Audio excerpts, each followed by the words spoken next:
Are we live yet?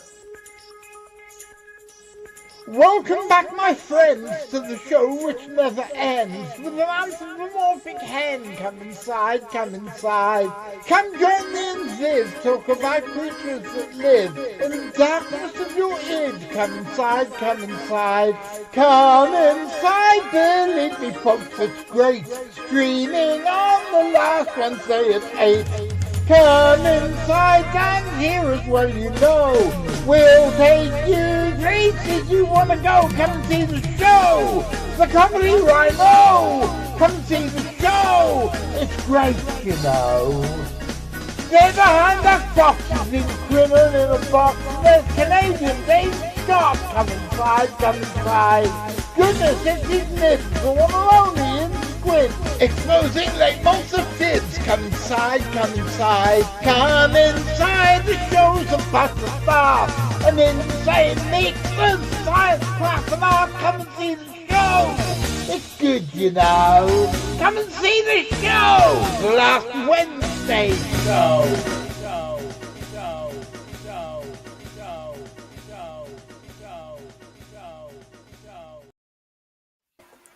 Well, good evening, ladies and gentlemen, except it's not the last Wednesday show.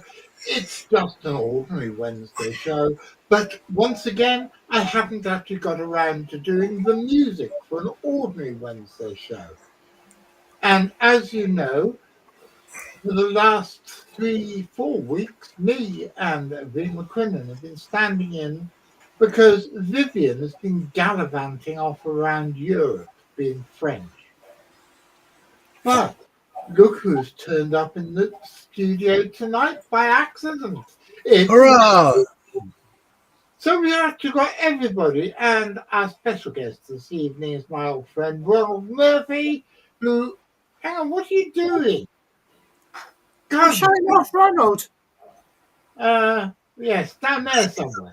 Ronald Murphy, that's him. And lovely to have you aboard, Ron. But it's a pleasure being here. This is kind of like the paranormal Brady Bunch here. I like this. I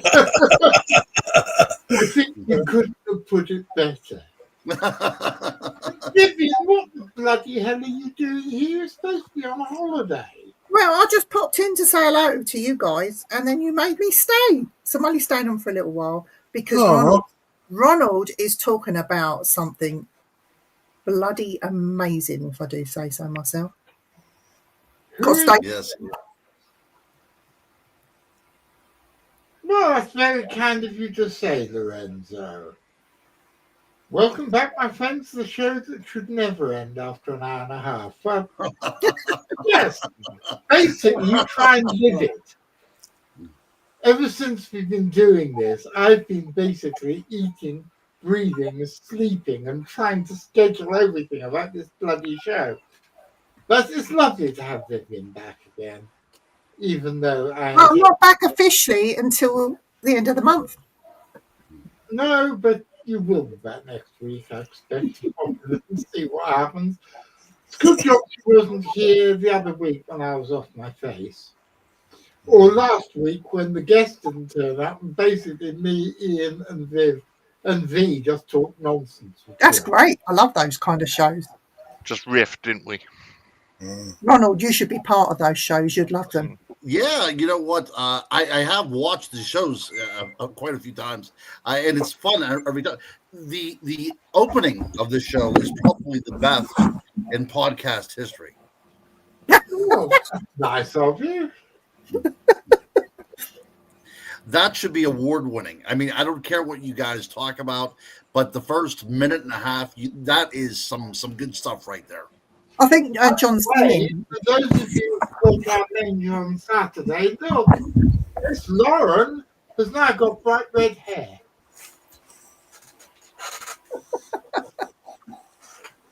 And there's nothing wrong with bright red hair. No, it's her mum just sent it to her mum. Miss Helen sent me a picture of her daughter, my anxiety daughter. Lovely. That leads me on to a question to Ronald straight off the bat. All right. In your view, we've heard myriad of accounts about Bigfoot having different colour hair depending on regions.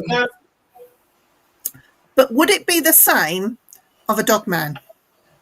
Have you heard different coloured hair from different regions? Yeah, that is a great question, and actually, I've not over here in the New World, as they say.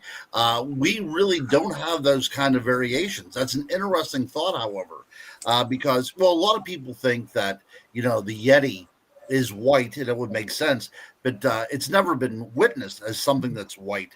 It's always a dark color.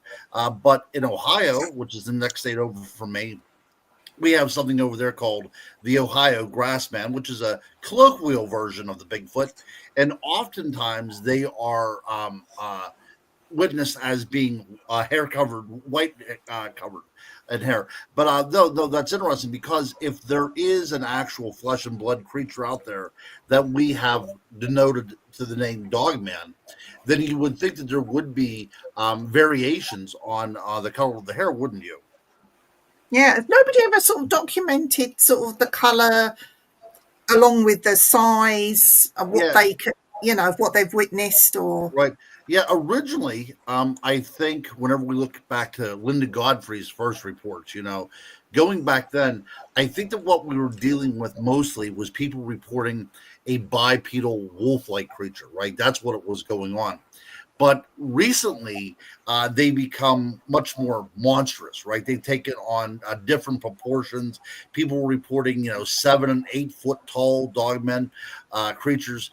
So I think that we're dealing with something that's still evolving in our, not only into our lexicon, because now people are using the dogman more and more once it's been inserted into our collective vernacular. But I think that the whole idea of what the dogman is. It is morphing as well too.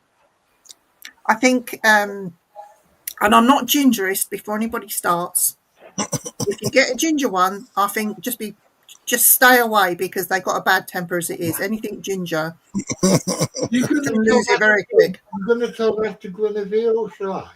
Yeah, I bet she's got a bad temper. If you push her, honestly, I'm terrified of that. Yeah, don't mess with a ginger. My stepdaughter is a ginger. I bet she's got a bad temper as well. My nan used to. She was a ginger. You wouldn't cross her, honestly. It's interesting you were talking about the bipedal creatures from Ohio, because V and I were on tour with a famous rock band about 35 years ago, and we knew a grass man, didn't we, V?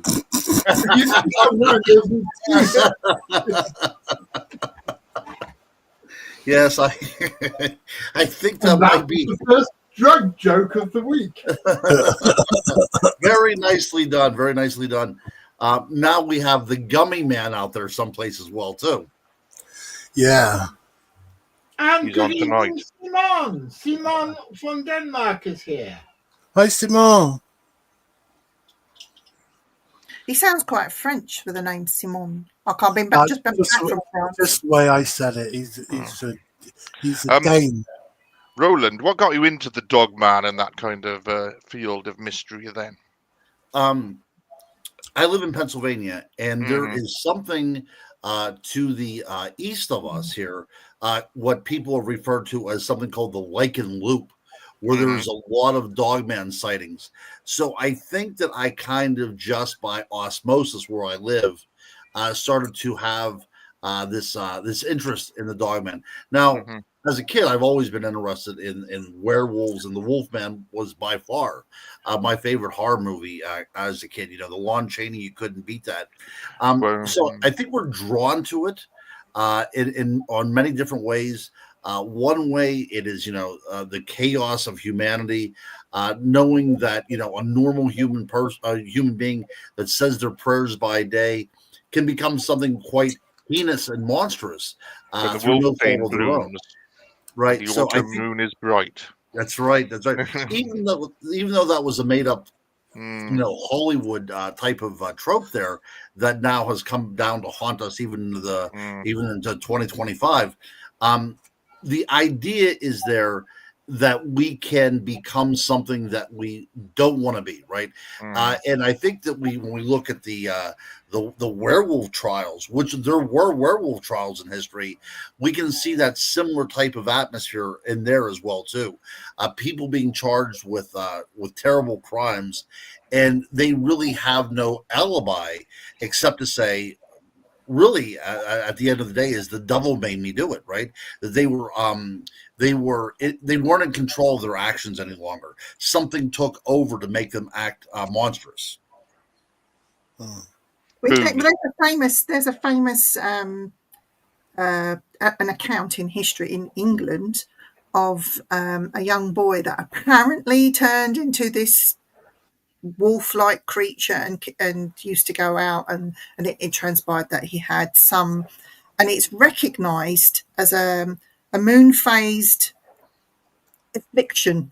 Let's say a lot of it is mental health, but it isn't a genuine affliction that does affect people, not in a very good way, that go out and do some crazy things. I'm not saying that they go out and kill people, but they do some very crazy things and act like a dog, basically. Well, seriously, no, I don't act like a dog, but by God, I'm not good at it. No, seriously, I'm bipolar, and I go completely and utterly bongo.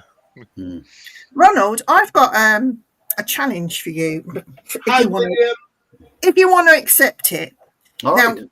We see lots of TV programs, myriads of stuff on the internet about going out cryptid hunting, looking for Bigfoot, all the rest of it. We never ever see anything about Dogman. Why don't you make one? You're the man that's in the know, and you're right in the thick of it. So I am. The thing is, it requires technology, right? Which I have no clue on how to take. You're lucky I'm here right now in front of a computer. I really don't have any skills whenever it comes to recording things.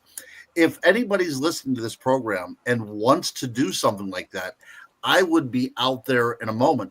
I actually have another idea for a show that I've always been drawn to and fascinated with, and that is chasing fairies, because I believe in the world of the Fae, right? And I believe that there's a lot of elements that we call the paranormal, the cryptozoological, that can be looked at from the realm of the other world, right? The fairy world. And I would love to do something like that. Yeah, particularly in UFO sort of situations. A lot of that. Absolutely.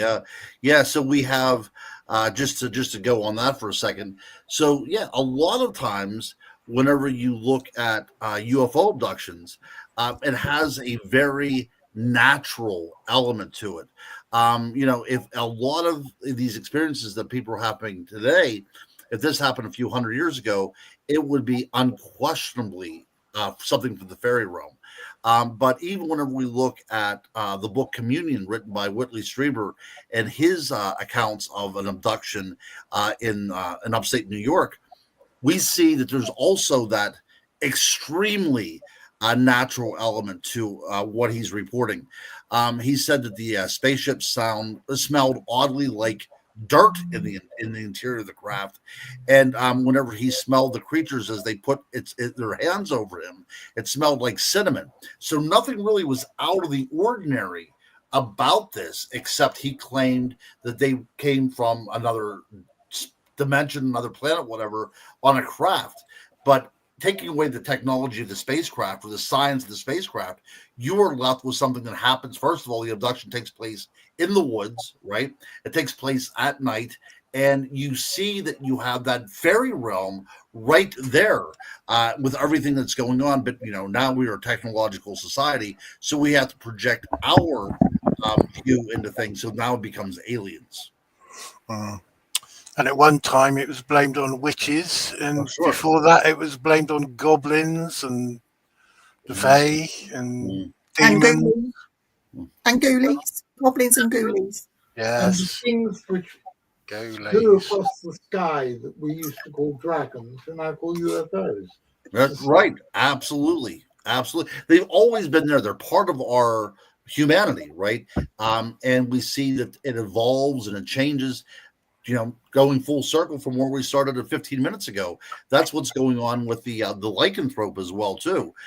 From its very beginning until now, it follows the same type of rules, I guess, in our culture, but it does adjust itself for the way the current society needs it to be, if that makes any sense, right? So if you go back into the Middle Ages, especially in, we go back into the true Middle Ages, an age of faith, the Catholic faith, everything has this demonic influence to it. So if something happens to you, if you turn into something other than a human, if you give your humanity over and become, something chaotic like nature, then of course you had to have some sort of dealing with the devil. And that's often what happens in these cases, that somebody goes out into the woods, they encounter Satan himself, and usually the devil gives them some sort of salve or a piece of fur from a wolf, and they wear either the belt or they rub this magical salve on themselves, and they transform into something other than human. But again, that takes out our responsibility, and that takes out our blame in a way, because back in the age of faith, it was witchcraft that was allowing people to do something other than what people would normally do. Even whenever you look at the case in Germany of Peter Stumpf that happened in the 1500s, in the mid 1500s, he would go out and he would kill cattle if he could not find humans, and then he would, he particularly liked to eat the fetuses out of pregnant women, right? But one time he had killed a child, and the next day he helped the children's family look for him, right? Even though that he knew that he had done such a thing. So what are we supposed to make of that case? Of course, he said that the devil made him do it. The devil had him transform into this creature. So is the dog man nothing more than a projection onto life of something that we as humans don't want to admit that we're capable of doing, which is heinous things to other humans? That may be psychologically part of the tell. And you talked about the idea of mental health issues, and I think that was something that was going on as well too. If you look at the early engravings of a werewolf from the Middle Ages, they are very rarely ever depicted as something that has changed into a wolf. It's usually a human being with disheveled hair and torn clothing on all fours, kind of like Jonathan, right? So so they assumed the identity of the bestial side of creation, but they never actually transformed into the wolf itself. I've got a question on the back of what you've just said, Ronald, because I've heard too many different people claiming to be US military talking about these dogmen that have been made to serve the army. Now, if this is true, they couldn't have got all these people and turned them mentally into... I've heard this through history. Even if you go back to the Nazis and the occults that they got involved with, they were trying to make something along those lines. We don't know for sure. But now you hear the US Army had these dogmen serving them all this time, and some of them had got out. And this is what people were seeing, and people were being killed by them. Right. So what are your thoughts about that side of the dogman phenomenon? Right. So I guess there's always conspiracy whenever it comes to the military, right? That you always think that they're up to something that's no good. And probably for the most part, that is the case.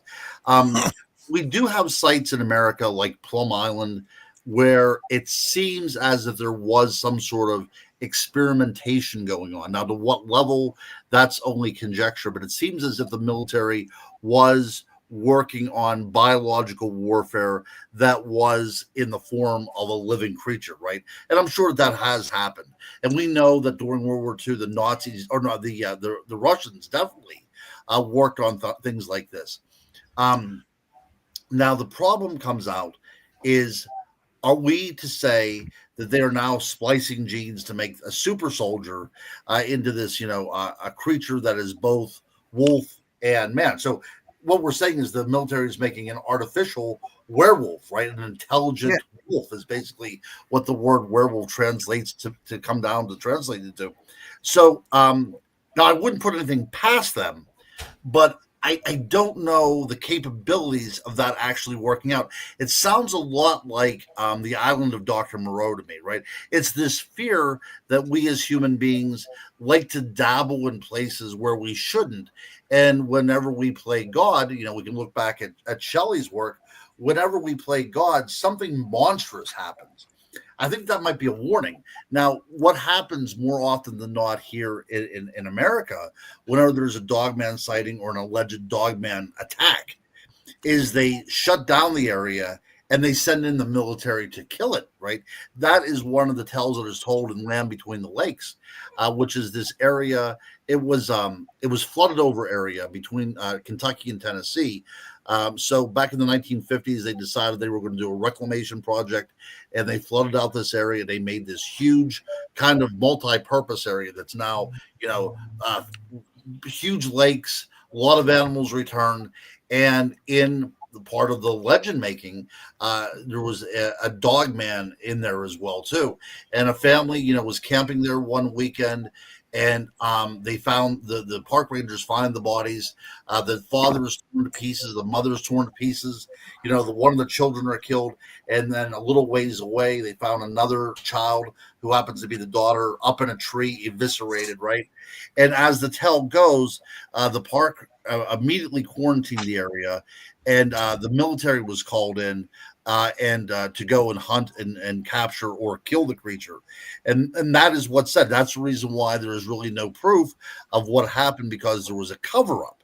Of course, this is legend making in its best. We don't even really know whenever it happened, 1970s, 1980s maybe. And of course, there's been nobody still a relative of this family demanding some sort of release of the evidence. So I can only suppose that this was a tale that was made up, but still interesting. And not only is it interesting, even if it is made up, why do we believe it?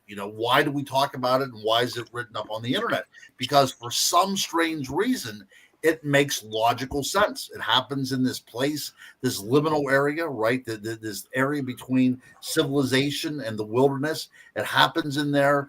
People leave the safety of our world behind and enter into the realm of the other. And this is what happens. This is what can transpire. So it's kind of like a warning as well, too. But as far as the military, trying to make some sort of super soldier by splicing together the genes of a dog and a man, I personally don't adhere to that particular idea. It's a bit weird, because we have, as you know, we have American air bases over here. And there was one famous air base that the Americans had moved into and were looking after in, I'll mention it, it's called RF Alconbury. And they'd stored nuclear warheads there for many, many years. And it was a cover-up where the British people thought it was somewhere else, where actually it was there. It was only when it was decommissioned and the Americans left and it was leveled and houses were put there that it came to light that this is where the nuclear warheads were being stationed. Nonetheless, I digress a little bit. It was at RAF Alconbury that a dog man was spotted jumping over a fence and running into a street of where the houses were. And we haven't got big open land like you have over there in America. I think that the connection with the US military air base, this sighting, it happens a lot here in the UK around American air bases. Now, there's some weird connection. Maybe I'm just making it up in my head. But right. Well, I mean, it is. So could it also be this kind of projection onto the world and this fear of the other, right? So we're no longer in the Middle Ages where we fear things go bump in the night as much, but we are still fearful of somebody else coming in and bringing something with it, right? This has very much Dracula overtones as well too, or vampire overtones, that something is invited in and stays, and it releases a contagion or plague onto the world as well. Very interesting ideas, but I'm an American, and I don't put anything past them, but I think there's something a little bit more, I think that in the collective mind around the world, we're kind of convinced that Americans would do this kind of thing, right? Even if it is just fantasy, that the Americans not only have the capability to do this, but they have the will to do it as well. That's the scary part. And, we're used to over here now being demonized, right? We're used to playing bad guy now as things that go on. That's a role that I hope that we get out of here in the next 3 years. But for the most part now, we are kind of seen as the monster. And it's interesting from my point of view to look at this as a sociological experiment to see how quickly we have changed in the eyes of the world. Some of the theories of Mothman, aren't they? They say that comes from the military. Some theories, they use that as well as an explanation for that cryptid, especially if there was a military storage area, wasn't there, nearby the TNT area? That's right, the TNT area. So the Mothman, though, what's so cool about the Mothman is that we go back, and this is right after the French and Indian War, to something called Dunmore's War, where they're trying to really shore up the influence of the colonists, right? This is right before the Revolutionary War. So they're trying to shore up the power of the colonies. And that's to really remove the Native Americans from all this area, right? And as they were doing that in Point Pleasant, West Virginia, there's this famous battle between the Indian chief named Cornstalk and members of Dunmore's army.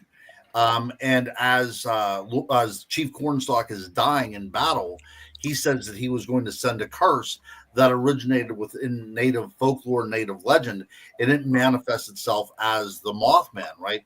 So going back even to the very nascence of this particular legend, we see that war interaction takes place, and also the idea of the foreigner coming into some place where they don't belong. And whenever that happens, they unleash the chaos into the world.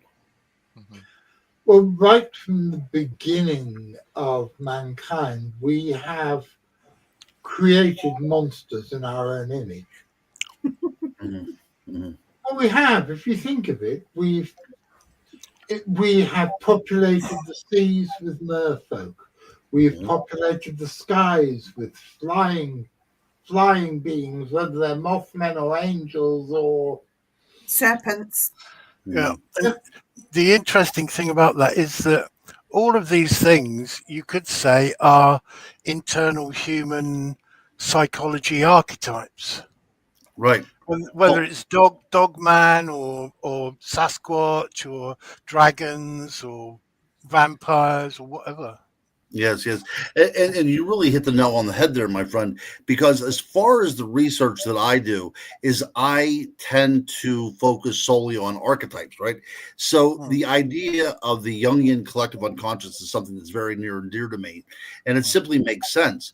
So what I try to do as a researcher and an investigator is figure out why we need this particular archetype and why it's still lasting and it's still there, because all around the world we have the idea of the intelligent other, of the werewolf, or in Africa the were hyena. Parts of South America we have were jaguars, and in Japan we have were foxes. So the idea that of a human being being able to transform into something else is very anti-Darwinian in one respect, but it's also, as we said at the very beginning as well, too, there's some fear attached to that as well, because what we're doing is we're taking the human form and all the intelligences and all the self-control that we have and giving completely over to the unbridled id. And when we do something like that, then chaos follows, And in a way, civilization begins to break down. That's really what happens. So if we project ourselves onto the natural world, and whenever we do something that's wrong and we want to blame, the devil for it, that's one thing. But there's also a part of it, and which is the reason why I still research by going out into the woods and stuff.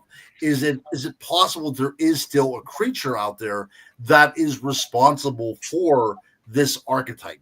Maybe not historically living now, but if we go into our ancient past, was there something out there that early man encountered, and it so made an impression on who we are that it's now become embroidered into our DNA? Why not? The stories of cynocephali, people with dog heads, go back. There's even the famous saint St. Christopher, who Ancient Egypt. supposedly carried the Christ child across a river. Mm-hmm. Mm-hmm. That's right. We have Marco Polo writing. Marco Polo said that he saw them on his way to China. We know that there was a population, according to ancient maps, that was located in India and also in Libya as well, Yes, too. and they built a causeway, didn't they, for the king to an island, and then they ripped it all up so it would remain an island.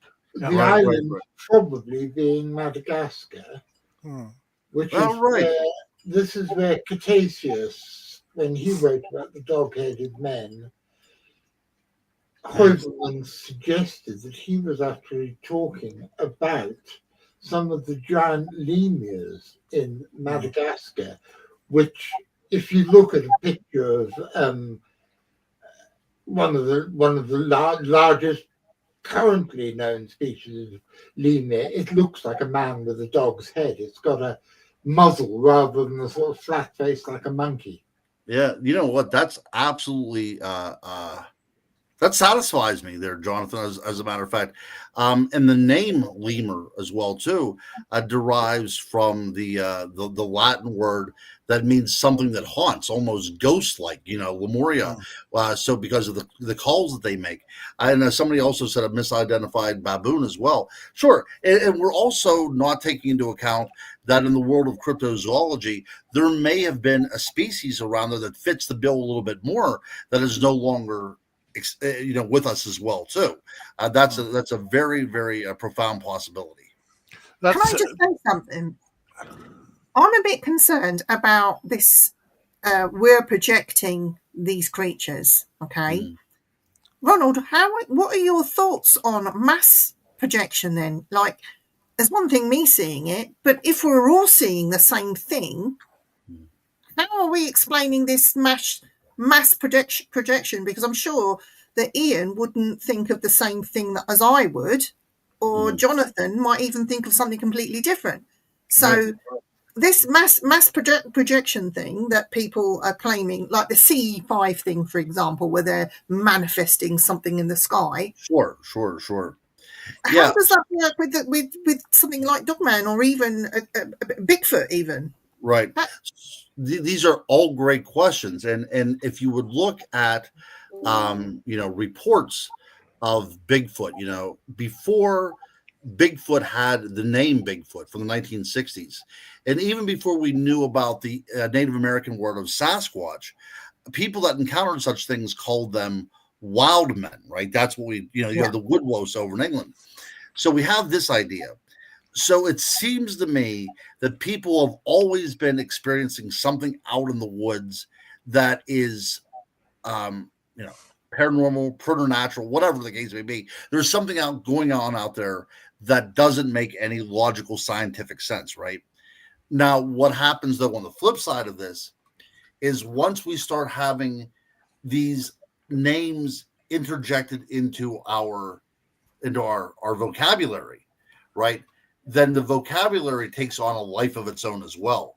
So now instead of, I think, people talk about, seeing Bigfoot, but now a lot of researchers are saying, well, they may have been seeing Dogman as well, too. They just didn't have the language to talk about it. That's a possibility. So in America, one of the first reports of a Dogman, right, comes from the northern woods up around Michigan, whenever people were in there deforesting the land. They were, going in there and cutting down all this old growth. And there was a group of loggers that came out and said they saw something that had the figure of a human being, but the head of a dog. And that was the first time somebody reported something like the dog man, right? But they didn't call it a dog man. It wasn't until 100 years later in 1987 that a radio station in Michigan put together this little Halloween special, and they called this creature the dog man. So now that is part of our vocabulary. So now we can look at the world in a different way. And now that we can name something, that becomes much more real in a way, right? Or there's becomes much more authentic. But before that, people were not really discussing it at all or seeing these things until it became, gradually more part of our culture. Okay. Yeah. And there's a tradition of these cynocephali and sort of dogmen being guardians of graves, grave mounds, and that's not just in the UK. That's in America with Native Americans. It's in Europe. It's in Asia. It's all around the world. The same sort of tradition regarding these cynocephali being some sort of protectors of sacred grounds. Right. I think that's interesting too. And that's something that... Excuse me, Deborah. Hi, Deborah. Sorry we didn't say hi. And hi, Daniel. Deborah wants to know, was this in Upper Michigan? It was. So this is all either in the Upper Peninsula or Wisconsin, Minnesota. But the first one is going to be in the Upper Peninsula of Michigan, yes. And if anybody goes up there nowadays, it's still a pretty wild area. And it does have a pack of wolves up there. Wolves still live in Michigan. So let's send Deborah, because she's in Michigan. Yes. Let's get her to check it out. Deborah, go up there and check it out and let Ronald know. Check it out. Yes. But if we're going to do this story of the dog man justice, we must point out the idea, the notion of them being guardians of the dead. This is one of the things we have to look at. So when we look at the sightings around our country here, the dog man sightings take place invariably around Native American burial mounds, right? So as I researched into this supposed attack at Land Between the Lakes, I found something very, very curious. So we have in this area the Adena people, which were known, they come out of the woodlands culture, and they were mound builders, okay? A lot of effigy mounds. This is how they buried their dead. And they also delineated places that were sacred from the more mundane as well by creating these burial mounds. And we know places like in Chillicothe, Ohio, we have the Great Serpent Mound, which is this writhing serpent mound that goes for about a quarter of a mile, and it's really a startling thing to see. So all that being said, quite near where the Land Between the Lakes is in place right now, there was an archaeological expedition that uncovered several graves. And the archaeologist that uncovered it, his last name was Baby, B-A-B-Y. He didn't know what to call it, so he called it the graves of the werewolf. Now, in these graves, and it was several graves, it was an adult male, probably in his 30s or 40s, a robust person. So he may have been a leader or he may have been a shaman, some sort of importance to that particular community. But he was interred within one of these mounds, wrapped in fur, in skins. But not only that, now after his death, parts of his jaw was removed and a wolf skull placed over his skull, so it looked like everything fitted together, right? So the reason why I believe that the character of the dog man plays so prominently in this Land Between the Lakes is that may have been part of a local legend stretching back to the point that it was forgotten, right? Because if these graves were was excavated, it's very possible that people going in there and plowing and farming and such may have uncovered similar graves as well too, and it may have been forgotten but it was still remembered. The echo was still there. That's one of the reasons. Now we're going back to the conspiracy theory. Or is it possible that in the area that is called the land between the lakes was intentionally flooded out by the government because this was one of those power spots on the earth, and governmental agencies knew something like that existed there? And is it possible that underneath that water land between the lakes right now may have been a Native American burial site? It's very possible, right? So there's so many different rabbit holes we can go down. But the idea that these creatures were protective of Native American burial sites is something that we just can't throw out. And now going back to Egypt as well, too, one of the most famous dog-headed people was Anubis, right? And he is the guardian of the dead. And, you know, we have in Greek and Roman iconography and literature and in mythology, we have the idea that the wolf is closely associated with graves, and they almost act as a psychopompus in a lot of these different traditions, where it comes and it's a conveyor of the soul from this world into the other world. So they straddle the world between, again, the vulgar and the mundane and the miraculous and the divine. So they are seen as something that is also spiritual as well. So are they, you know, are they protective figures in these cultures? Again, getting back to what Ian had said earlier too about Mothman, is it possible that this creature represents a manifestation out of the land itself or out of the culture itself to protect that particular area where we weren't supposed to be in the first place? It's not just the land, it's the sea as well. So That's let's Sure. put that in there. Yeah. Sure. So, Yeah. Well, and Jonathan had mentioned earlier about the idea of the mer people as well. So this becomes very convoluted as well, but I think that we're doing a good job here trying to cover all the bases and kind of give a good Cliff Notes version of what's going on here, because we can also look at the idea of elementals, right? Especially from the way Paracelsus and other alchemists saw the world around them, that within this world there was imbued these intelligences.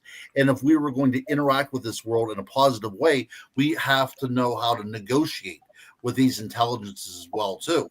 So we have the mer people that represent the water, and you know we have the sylphs in the air and all this other kind of stuff, the enters of fire. So is it possible that the not only the dog man but also the Bigfoot and the Sasquatch and all these other things that are anthropomorphized images of nature, is it possible that what we're calling these things are actually elementals that inhabit the world around us? And as far as people that were so closely connected with the land around them, you know, that's not us anymore, right? We go to grocery stores and we set our alarm clocks and we live by electric light and all that stuff. But is it possible that the people dependent upon the earth to come and go, you know, if the world gives and takes, you know, is it possible that they had a more intimate knowledge of these creatures or these intelligences, we should say? You do find if you look at Paul Sinclair's research up in Yorkshire, there's still quite a lot of stuff going on between farmers who do live on the land and these creatures, you know, seeing them, experiencing them, hanging around outside their houses and stuff like that. And there are a lot of these stories that go back centuries as well that he's uncovered in Yorkshire. Sure. This happens in New England, here in America, that, you know, getting back to the idea of fairies, right? There are traditional farmers that still believe that if you don't appease the fairies, they will still, you know, tie your horse's mane into knots or tie the tail into knots. And even today, there are farmers that practice traditions like in spring opening up their gates to let, you know, kind of like an elemental feng shui to let the bad out and the good in. And people are probably doing this and they don't even know why they're doing it, you know, kind of like with Halloween coming up.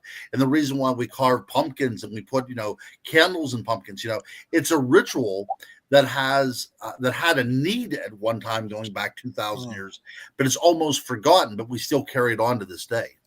Yeah, we used to do that before we had pumpkins. Originally, it was turnips and what you would call rutabagas and whatnot. That's right. Yes, I've tried to carve a turnip before because I wanted to give my kids, it's very difficult. Oh, it's extremely difficult. But if you can manage a face onto a turnip, though, it takes a while. You're going to cut yourself. There's going to be blood. I'm just giving you the heads up. But if you are able to do that within a period of a couple days, especially if you add a little bit of flame to it, the face takes on this very menacing aspect. It becomes it goes crinkly and wrinkly, doesn't it? Yes, it becomes a grotesque little face. Yeah, I was wondering, over in America, do the farmers that you have there, do they continue with the traditions that were brought from Britain and Europe of making corn dollies at a certain time of year? They do. So we and I'm sure that it's Lammas Day over here, right? The Feast of the First Bread usually happens at the very beginning of August, and it's very popular in the Catholic community. And luckily, I'm Catholic, so the Catholics still hold on to a lot of pagan traditions. We just simply made it into Christian traditions, right? Yeah. So in the agricultural calendar, Lammas Day kind of marks the official end of summer, because we know it's all downhill from there. The sky is already changing. It's sun setting earlier. We can feel a little bit of cool breeze in the air. So we know that this is pretty close to the end, and school's going to be starting and all that kind of stuff. But Lammas Day, the feast of, the first bread, is something that is still celebrated in certain cultures over here. We have they call it the straw bear, but it's based off a wicker man. Well, it looks like a wicker man, and it's people that prance about the streets looking like a straw man. Right. And they have it here, and it's some pagan tradition to do with, I don't know what. I just think they're crazy, to be quite honest. But it's good crazy. It's good crazy. I agree. So we often look at this like we have no idea what the hell these people are doing. But if we can go back, 1,000 years, 2,000 years, it meant something to them, right? This was a rite of passage. And it was so important that we do it now, and we see it as a bit of fun, but it was a matter really of life and death back in those days. Yeah. It's great because the communities come together, and, they have a fair around it, and local craftsmen come and sell, and the farmers sell whatever. It's great, but it's true what you're saying about keeping these old traditions alive. I don't understand it, but they've been doing it here for a long, long time. It's every January, which is weird. That is weird. It's always going to be difficult for people that are brought up in this sort of society to understand it, because they have a completely different reality. They have it's hard to put into words. It's an animist view of existence. We don't have an animist view in our society. We have pretty much everything's comes down to money in our lives. We worry about money. We try to make money. If we don't have enough money, we feel like we're failures. But to an animist, like my old friend Russell Means, he would say, how you've got people living on a mountain and they claim they own the mountain. And he would say, well, how can something that lives for 5 minutes claim they own something that's been there for 1,000,000 years and will be there for another 1,000,000 years? It's a completely different view of reality. It is. And, not to go too far off that way, although I do love to talk about this kind of stuff, but we are the only species on this planet that has to pay to be here, right? I mean, it's ludicrous if you think about it. So, we are dependent upon other people for our life, right? So in a way, and I've brought this up to other people, in a way, whenever I look at Bigfoot and I look at these other creatures out there. I'm actually a bit envious. They're kind of like your alter ego in a way, right? They don't have to ask for anything. They don't live by rules. And there's something about the unfettered world that is really attractive, right? But if we allow that to go too far overboard, then we start impacting others in a negative way. Yeah, it's like the old biker thing, wind in your hair on steroids, isn't it? That's right. That's right. That's right. That's right. Yeah, who doesn't want to let their hair grow? It's exactly right. Yeah. And beat on trees and howl like a madman. You know, even Walt Whitman wanted to do that, right? So, so we have that in our humanity, and really, you know, the Victorians kind of changed the way we look at everything. We don't even like to talk about fairies anymore because the Victorians ruined them to the point that they become Tinkerbells, right? But really, in a way, we still have that memory when we, you know, first left the savannah and we were all cuddled around the campfire. And in that glow was the only safety that we had because, you know, we have no claws and we have no sharp teeth and we rely solely on our mind. But our mind can also get us into trouble because we can create things that may or may not be there as well. So as a researcher, I find the exploring that gray area of the mind just as important, if not more important, than going out in the woods and looking for things, because there's something wild in there that needs to be encountered as well. How do you feel about our children of tomorrow? Let's put it that way. Right. That are coming up that are more interested in all these games consoles on those ones you put over the eyes, not even communicating with their friends, going out to play anymore, not reading books, not listening to the podcasts like this. So everything we're talking about today, whether it be cryptid, dogman, Bigfoot, Loch Ness monster, whatever, is all going to be lost to our children of tomorrow because they're not interested. All they want to do is go on these game apps and things, and that's all they're interested. They're going to become blinkered. Right. But so, if you look at it, the vast majority of people of our generation aren't interested.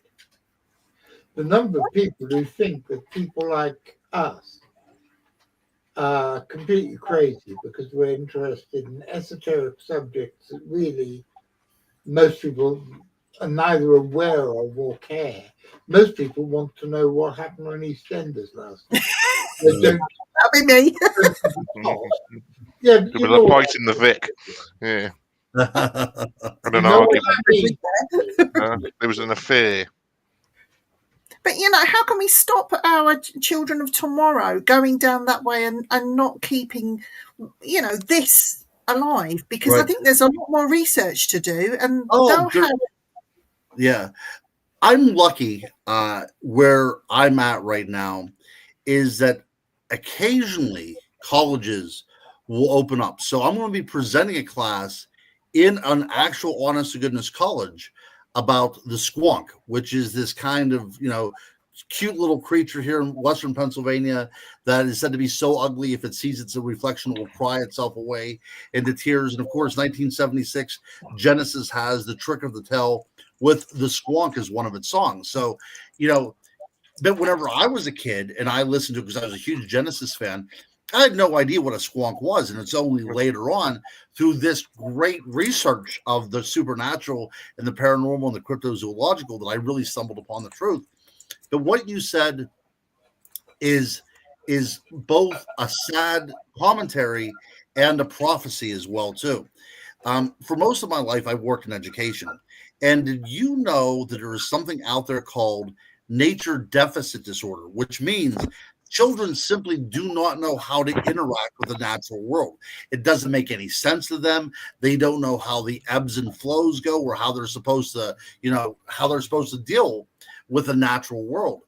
And that's going to get worse because what's going to happen is these kids are going to become adults and they're going to have kids. What happens with people that are going, like Jonathan said, you know, us crazy people? What happens is we go out into the woods and we have this kind of awe about it, right? We become stewards of the wild places because we don't want to see the wild places disappear. But you're only going to get that kind of conservation and love for it if you're out in it, right? Theoretically, you can't love something or be amazed by it, no matter if you look at pictures or whatever. You have to really experience it and know that we're interconnected. And when again, like you had said earlier there, my friend, about the love of money, and it's always about money and consumption. If we don't come to our senses, we will have consumed all the wild places and we will have nothing left. And we're going to end up like, Rapa Nui, when we have all these grand structures around, but no more trees. That's what's going to happen to us. We're going to be one of those civilizations that fall away. So we know that the dogman was first encountered whenever people went in there and started logging, right? Bigfoot is first encountered when people in California start bringing in the bulldozers. If you even look at the Epic of Gilgamesh, it's not until people leave their world behind and go into the wilderness to use it as a commodity, right? Then when all this kind of stuff happens, they see that there are other beings out there that, probably should be either left alone and live by their own devices, or at least not killed off. But our first instinct is to kill things off, right? It's astounding. I think in the last 100 years, human beings have been responsible for killing off about 500 species. I think it is that high. And if you look at something like the Stellar sea cow, which was a 30-foot long dugong, up there in the Arctic waters, right? It was discovered, and within 2 decades, it was hunted to extinction. So we as human beings like to kill things off, especially things that we don't understand.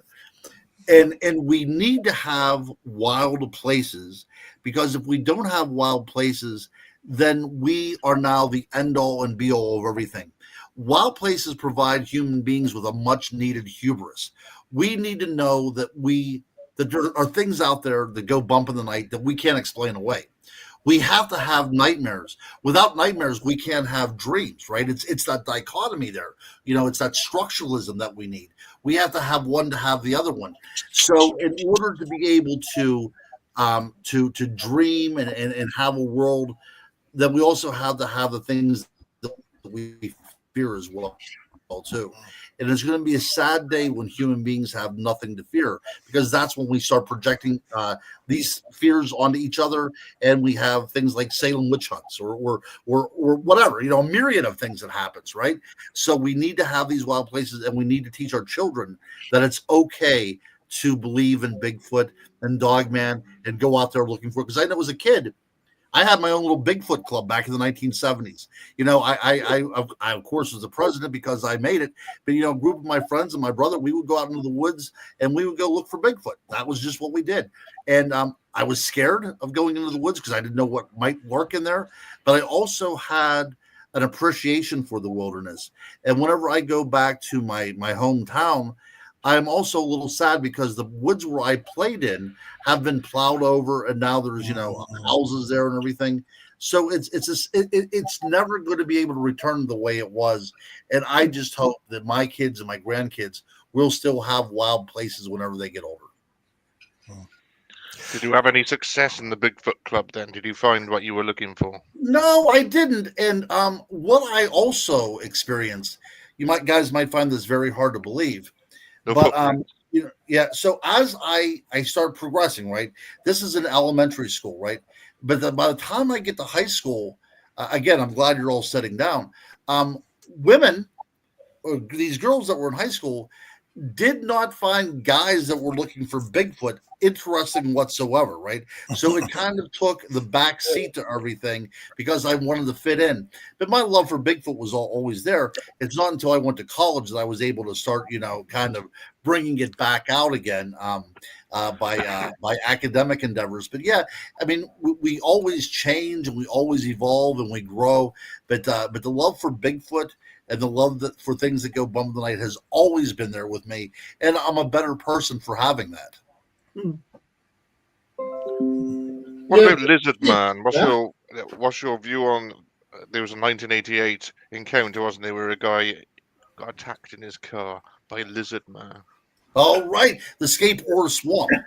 That's right. Yeah, Oh, yeah, that's that car looks suspiciously like somebody had taken an electric drill to it, don't you think? Well, the evidence is there.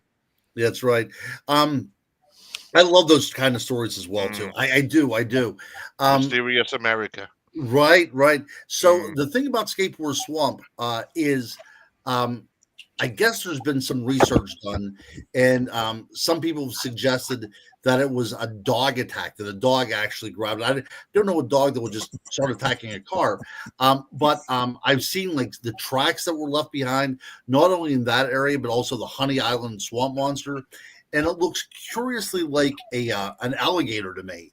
And my family and I just came back from the Everglades. We were down there in June doing a little skunk ape hunting down there. And we came across a lot of alligators, but what I was surprised that there's a road that passes through the Everglades called Alligator Alley, and it's appropriately named because there's alligators everywhere. But I was surprised to see very large alligators, 10, 12-foot alligators that were hit by cars. I'm sure that they're probably at night in the headlights are very similar to the same color as the road, but and it also just devastates the car. But I'm also thinking that people who drive there probably come from the city, they're sightseeing and everything, and encountering something that is very normal probably seems supernatural to them. And I would think that if I was driving along and I hit something 10 foot long that was trying to get across the road, I might also be suspicious and think that it was some sort of lizard man as well. The guy committed suicide, I think, some years later, didn't he? I believe that is the case. Yes, sir. Yeah. Yes, sir. Yeah. It's a shame. Yep. Yeah. Yeah, that doesn't mean that it was false though, right? It's all about perception. That's what we've been talking about. The other thing that we have too in Western Pennsylvania is the Thunderbird, right? This very large bird can be found in a lot of different cultures, and we're talking about a bird that would have a huge wingspan, about the size of a Cessna, and nobody's finding feathers anywhere, right? And the other thing is, this bird apparently is not pooping on anybody's car, because you could imagine it would probably shatter a windshield. So I'm not saying that these people are not seeing it. I just think that we have to look up an alternative answer to what is going on. Wasn't there a photograph just recently on social media of a huge, I don't think it was a bald eagle, I think it was more like a vulture type thing, sitting on a green somewhere with its wings outstretched. And it was huge, yes, bigger than the average bird. Actually, during the last big die-off, there was a sort of a giant vulture, wasn't there, John? And that was one of the last massive birds from the previous big extinction. Yeah. And they did. They were like giant. There's an alien big cat in the building. The California condor was found all over North America. I wonder if this is making a comeback. That it's because you hear of extinction coming back, like we discussed flies one time. And you see quite a few photos. You see quite a few photos of Civil War soldiers holding up a great big bird, don't you? They're all phony. Are they all phony, are they? Yeah. Well, not only are they phony, they were all created. All the ones that keep on coming up on social media were created for a TV show called Freaky Links, which was an absolutely fantastic show about a bunch of nutters like us running a website when they travel around America and collect strange stories for the website and run into haunted things and giants and government conspiracies and all that sort. And it was wonderful. It only lasted one series, but Richard Freeman and I were totally obsessed with it. There is allegedly a lost photograph that lots of people say that they saw on a magazine. I think it was in the 70s, before we had all the photo editing software and stuff. In fact, before we had computers are particularly widespread, which people say did have a giant bird and some soldiers in it, from the old American days, the old Wild West.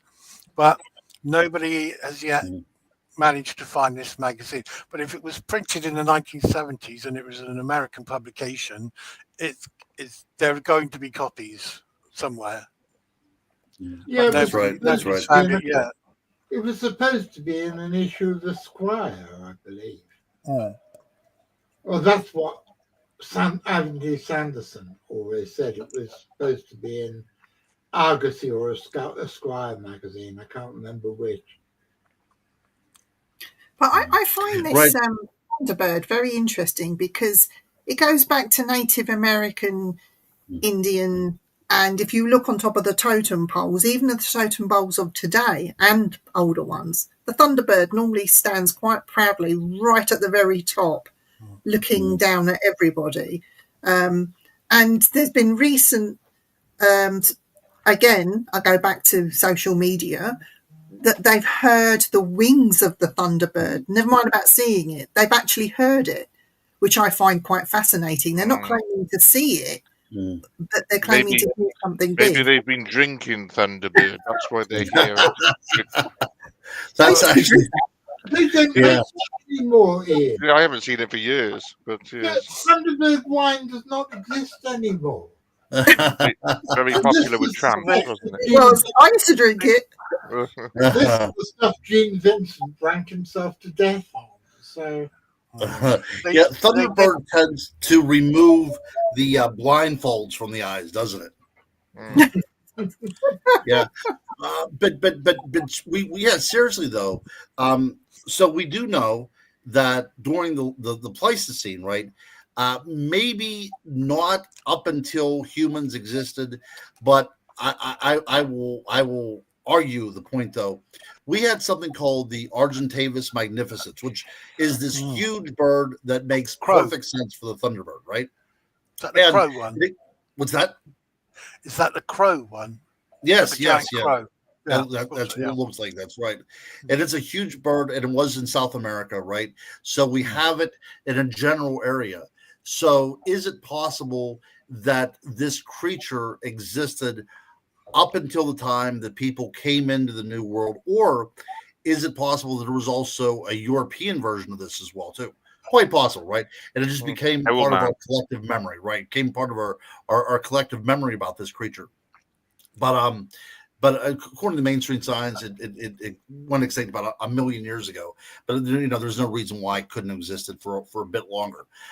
Now, all that being said, and what Jonathan said as well too, that the range of the California condor was massive, right? It was basically all of the United States.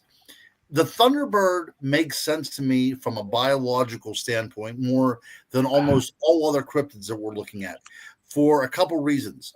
One, in Native American lore, that lightning came out of its eyes and its wings, was the thunderous sound of the storm coming.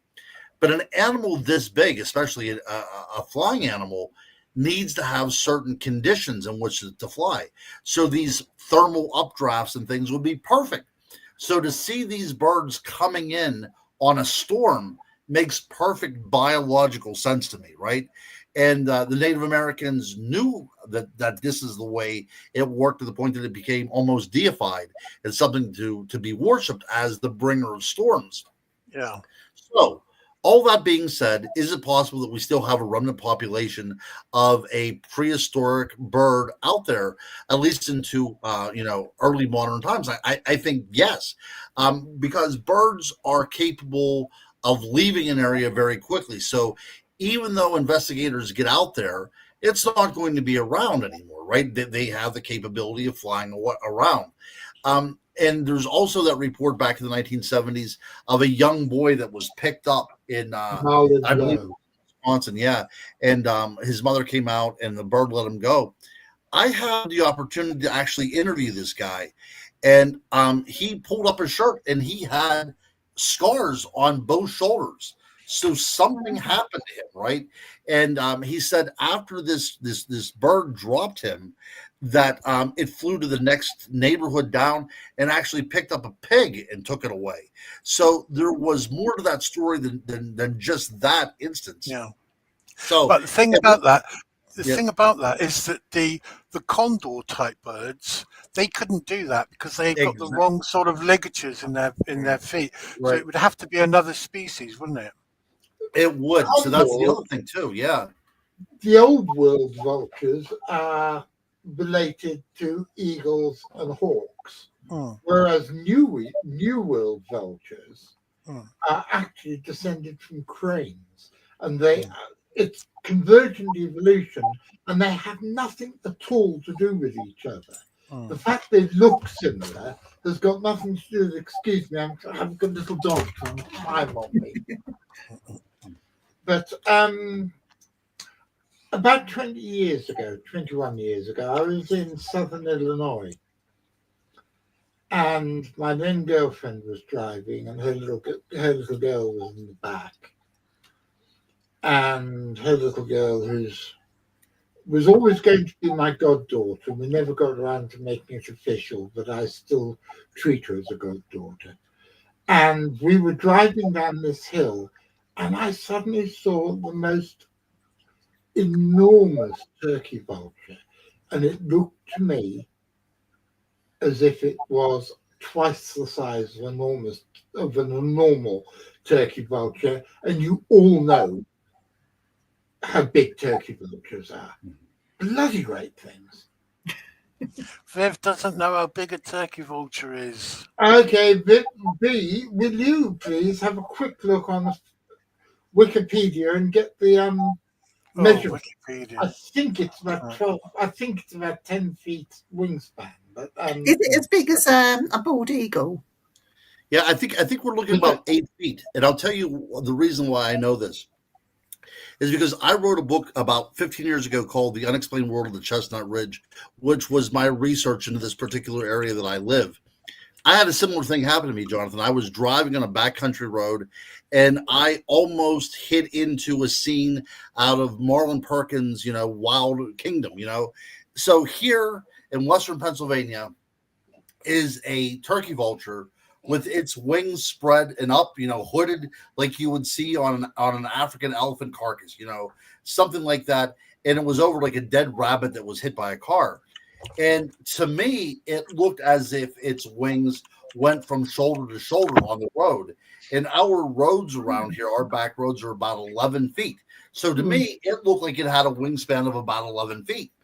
But also, we're not taking into account that, there's trees that grow over the road and there's vegetation on the side of the road. So a quick glimpse looks as if it's a huge, wingspan. When in actuality, it was probably about, 8 feet. And is that what you're coming up with there? About an 8-foot wingspan? Is that what it's saying? I'm just scanning through. Oh, it's giving me loads of different things about different birds. Because what I wonder is, as the New World vultures are all closely related to each other and all descended from cranes, whether the DNA of one of the bloody enormous prehistoric ones is still somewhere within the collective DNA of the turkey vulture population, and once in a while it'll come to the surface and throw up an absolutely bloody enormous turkey vulture. I love that idea. I will buy that. It's saying here 6 to 6.5 feet, but then you can't trust everything that Google AI tells you, frankly. I thought they were bigger than that. Yeah, I thought for sure they were bigger as well, too. Yeah, same here. Yeah, but then you got to realize that Google AIs and most of the AIs online, they actually scrape information mainly from Wikipedia, and Wikipedia is not the trustworthy factual source that most people think it is. It's very political indeed. And I'll tell you something that I've just found. I was just Googling Thunderbird to see if I could see any pictures. And I found that they still sell Thunderbird wine online. There you go. There you go. They do? Oh, my cup runneth over. It bloody well will. They sell gummies online as well, so we can buy Thunderbird and gummies online and get really. Squibbs, I will give you the link to buy the hallucinogenic gummies. Yes, send it to me as well. But yeah, no, it's quite interesting though. I think as well, like what you've just said as well, Ronald, as people's perceptions and how far away from the thing it is.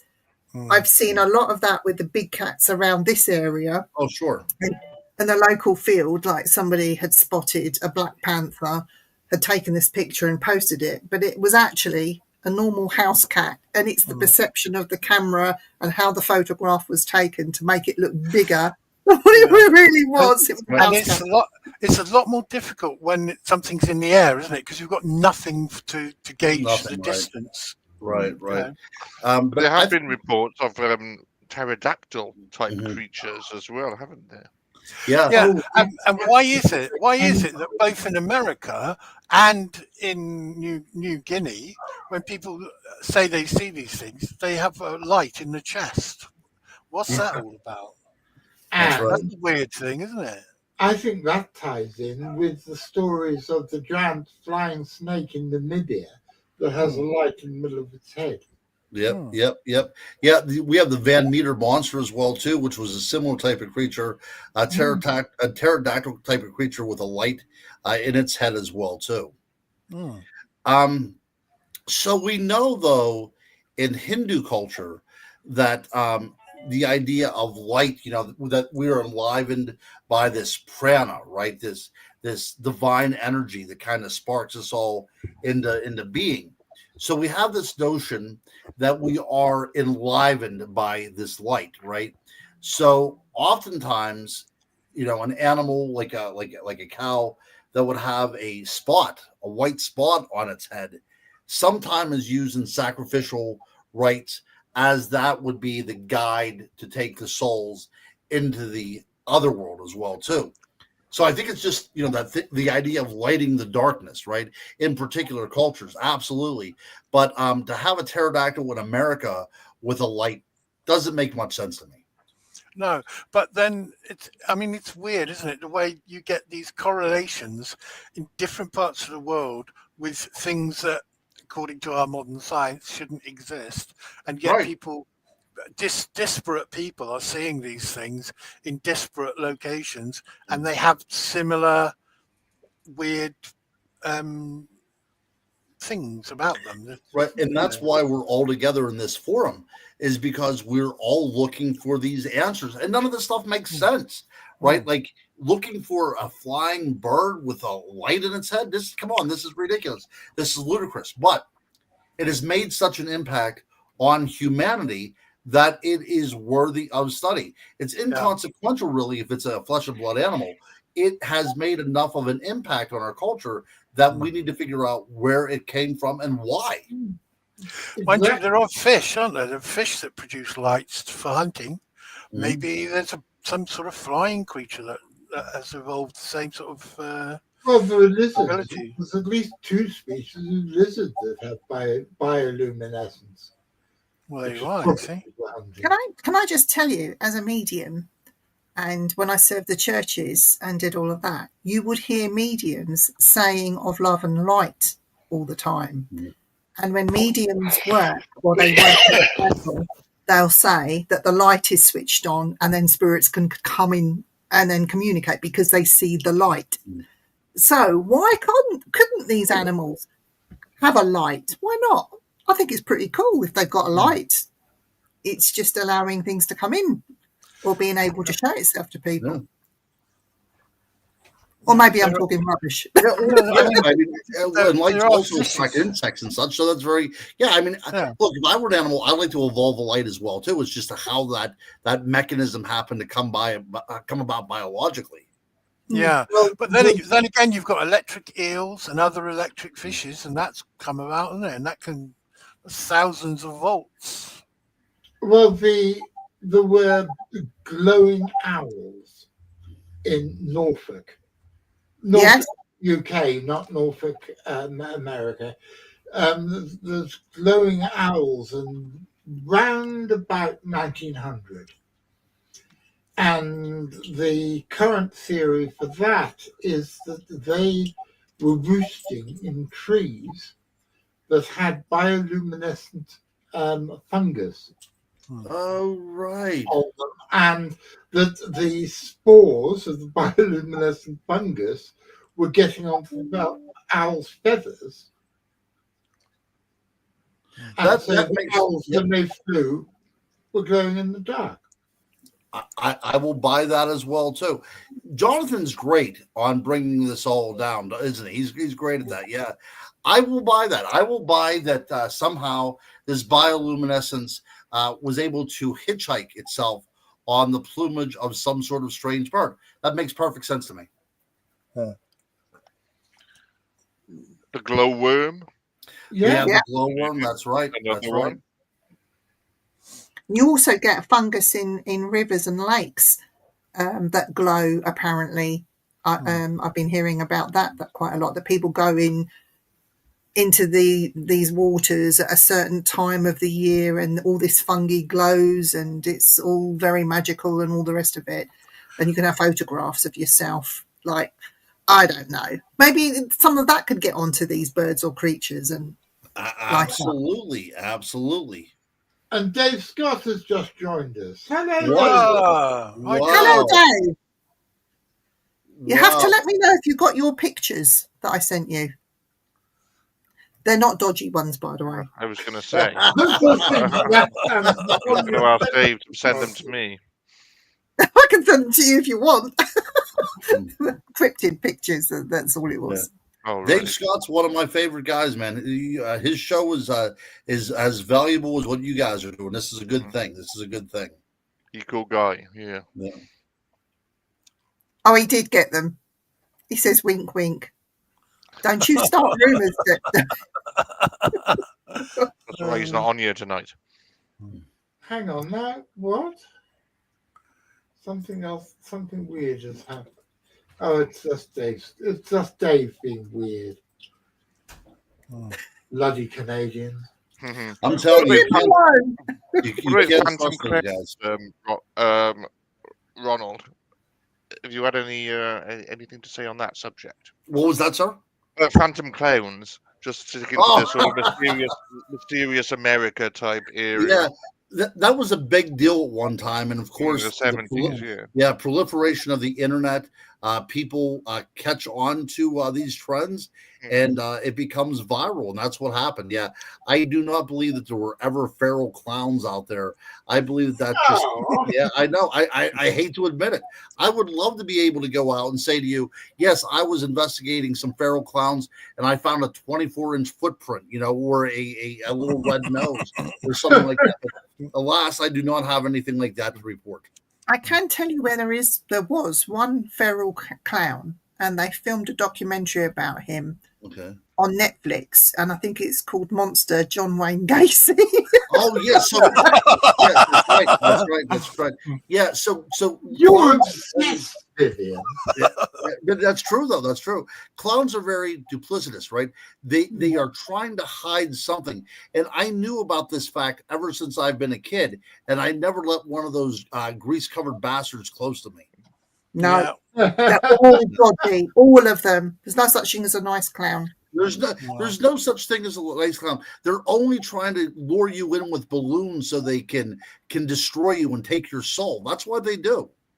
And you know how they do that, Ronald? They do the pie face thing. They put a. That's right. Yeah. Yes. Has it got chloroform in it? That's right. Right. Yeah.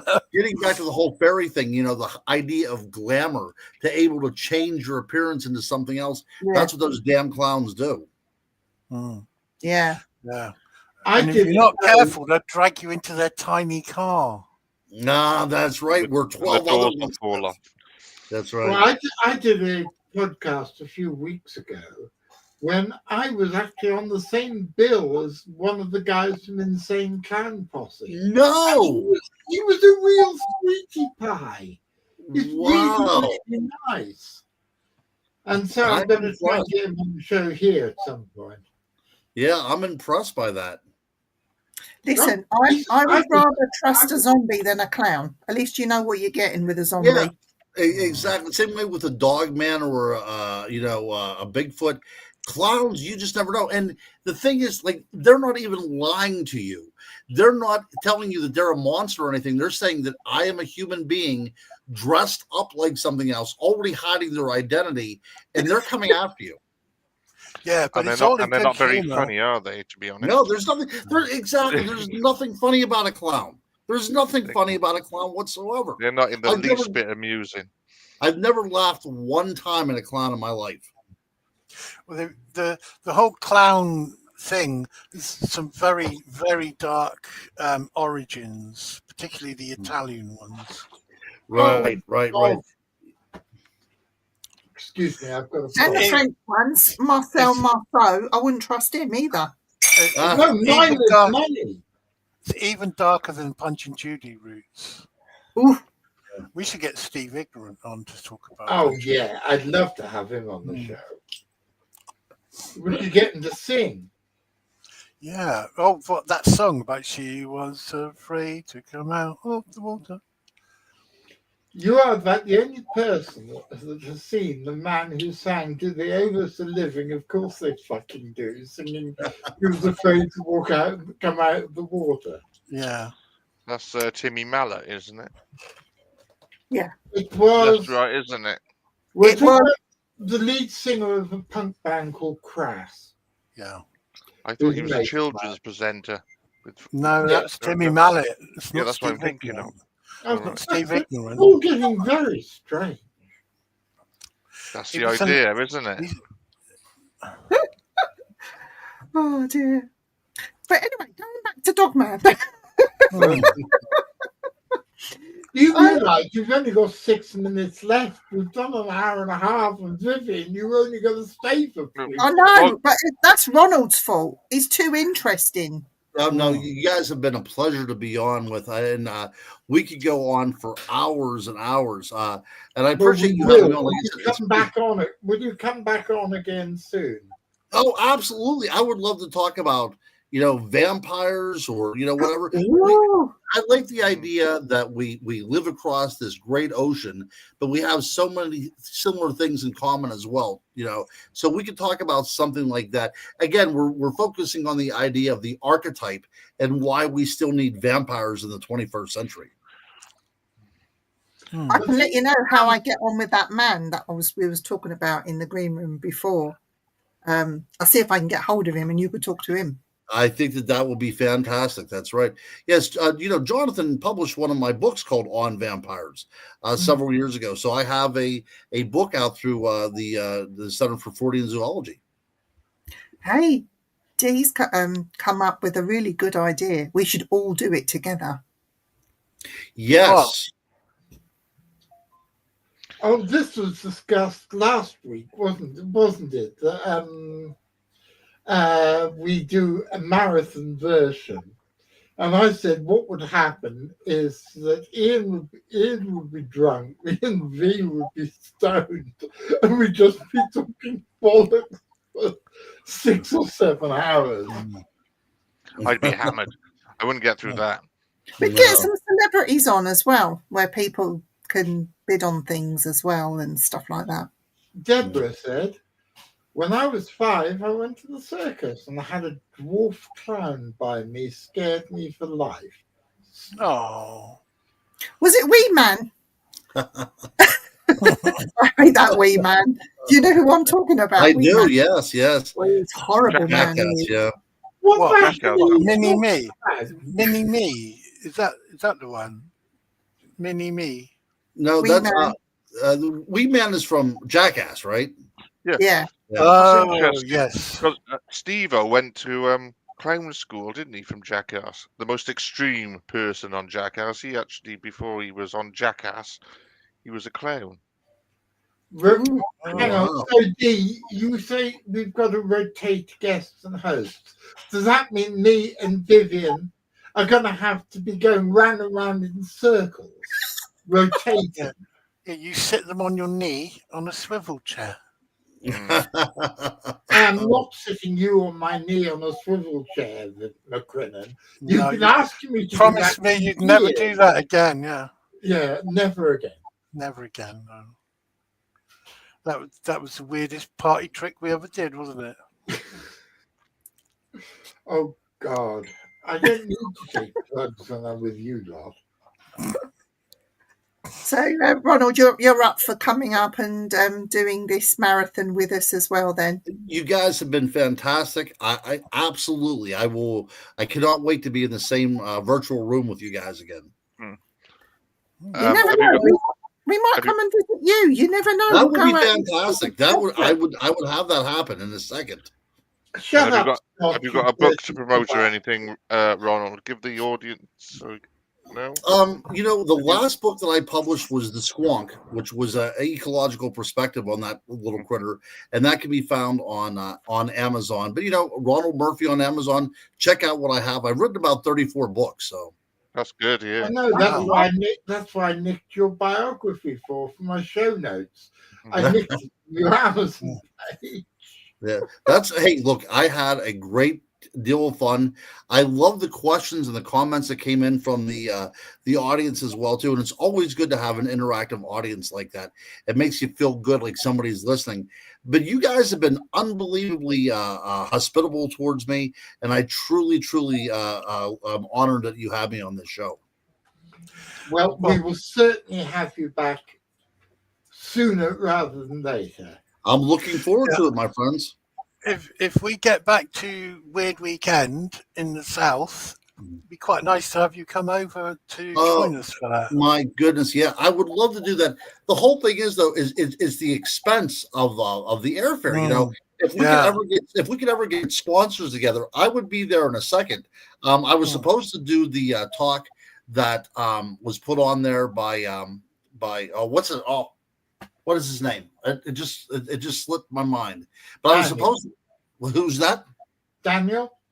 Yes, Daniel. That's right. I was supposed to be there, but it just didn't line up properly with my finances, of course. But I got to study in England for a while, and my love for fairies really came to fruition whenever I was in Scotland. But I would love to get over there in the place that is really the foundation for all these great legends and lore. So I would love to do that. You need Ireland. Yes. Yes, we would have some fun. Well, boys and girls, we have come to the end of the show. Have we? For those of you who are watching next week, we are here for the last Wednesday of the month show with our guest, Roland Watson, who's going to be talking about all things Loch Ness. Nice. And can we give everyone a howl before we go?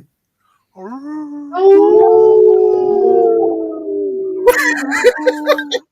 you're all fucking mad. Go away. I'll see you next week. God bless you all. Time to go home. Time to go home from your simply spooky adrenaline ride. Time to go home. Time to go home. Even if you're terrified. Goodbye. Time to go home. Time to go home. Vivien and her weird friends are all going home. Time to go home. Time to go home. Vivien is waving goodbye. Goodbye.